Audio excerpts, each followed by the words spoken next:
Have you ever heard of a gorilla that could talk to people using sign language, played with kittens, made jokes, knew how to drive a car, and understood more than 1,000 words?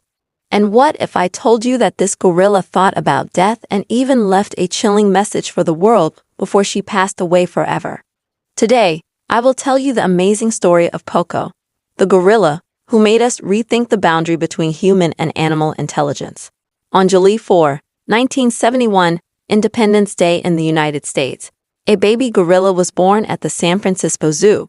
She was given the name Hanabiko, which means fireworks child in Japanese. Later, her name was shortened to the simple Coco. At that time, no one could have imagined that this little gorilla would one day change our understanding of what animals are capable of.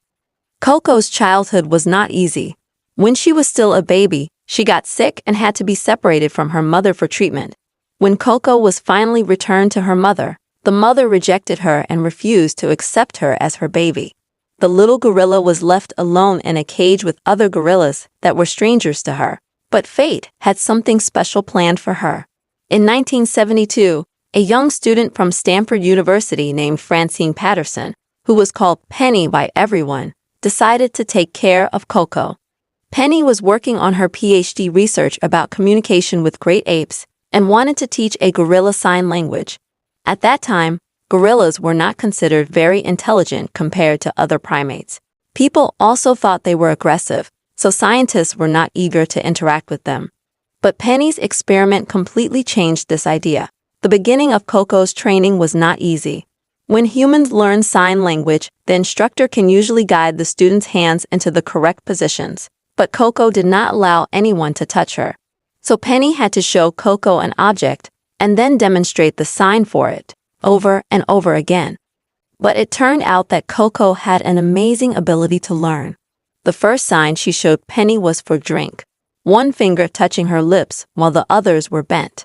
Over time, a real friendship developed between the scientist and the gorilla. Coco was even moved from the zoo to a special trailer laboratory on the university grounds. The gorilla had her own room but was allowed to go into all areas, including Penny's room. For safety, there was a cage in the trailer, but it was never needed. By the time Coco was 3 years old, she could confidently use about 200 words in sign language. She not only learned the names of objects but could also express her emotions. When Coco was shown a picture of another ape that was about to take a bath, and Coco did not like bathing, she signed, "I cried there."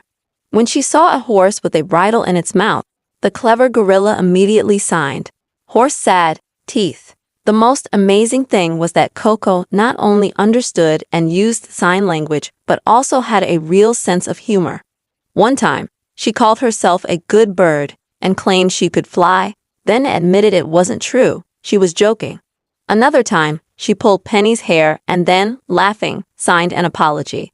This showed that Coco had what scientists call theory of mind, the ability to understand that other beings have their own thoughts and feelings that are different from her own. If Coco did not know the name of an object, she invented her own by combining familiar words. For example, the ring that Penny wore, Coco called a finger bracelet.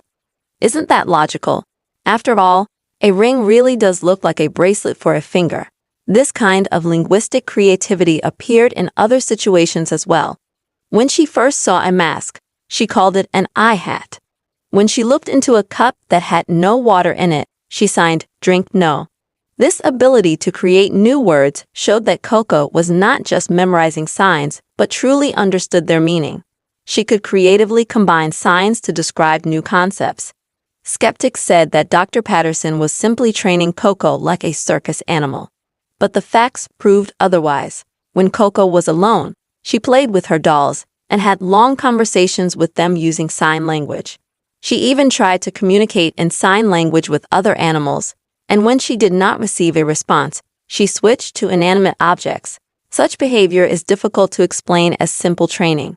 According to different IQ tests, Coco's intelligence was estimated to be between 70 and 90 points. This is lower than the average human IQ, but still an astonishing result for an animal. She could draw at the level of a 4-year-old child, depicting her favorite toys and the world around her. Coco even had a boyfriend, a male gorilla named Michael, who was also taught several words in sign language. Later, another male gorilla named Ndum joined them. Together, they formed the first pair of animals in the world that could communicate using human language. And they used sign language for more than just trading bananas. When Michael tore the leg off Coco's doll, she became very upset and called him dirty bad toilet. One of the most touching stories in Coco's life was her friendship with kittens. On her birthday in 1984, she asked her caretakers to give her a cat as a gift.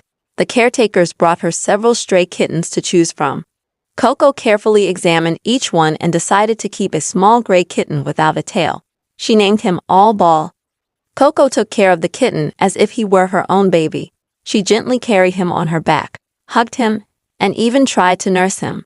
Despite her large size, the gorilla was incredibly careful with her tiny pet, making sure not to hurt him. Unfortunately, later that same year, the kitten escaped from the enclosure and was hit by a car. Coco's reaction to the loss of her beloved pet shocked even experienced scientists. When she was told this sad news, she first seemed to be in shock. She sat quietly, as if she had not heard anything. Then she began to make soft moaning sounds, deep, sorrowful noises that gorillas use to express grief. She made signs indicating sadness, furrowed her brows, and used the words sad and bad. Pressing her hands to her cheek, the sign for sleep, she repeatedly signed sleep cat, as if trying to accept that her friend had fallen asleep forever. After All Ball's death, Penny noticed that Coco continued making sounds similar to human crying for several days. She refused to play and kept repeating the sign for sad. This ability to experience loss and express grief made Coco even more similar to a human. In the years that followed, Coco had new pet kittens. On her 44th birthday, she received 2 new kittens, which she named Miss Black and Miss Gray after their fur colors. Videos of the enormous gorilla gently stroking a tiny kitten became viral on the internet, touching and amazing people all over the world. Coco's fame grew every year. Her photograph with All Ball appeared on the cover of National Geographic magazine, becoming one of the most popular images in the history of the publication. Many celebrities visited to meet the extraordinary gorilla. Among them was comedian Robin Williams, with whom Coco developed a warm relationship. On June 19, 2018, just a few weeks before her 47th birthday, Coco peacefully passed away in her sleep.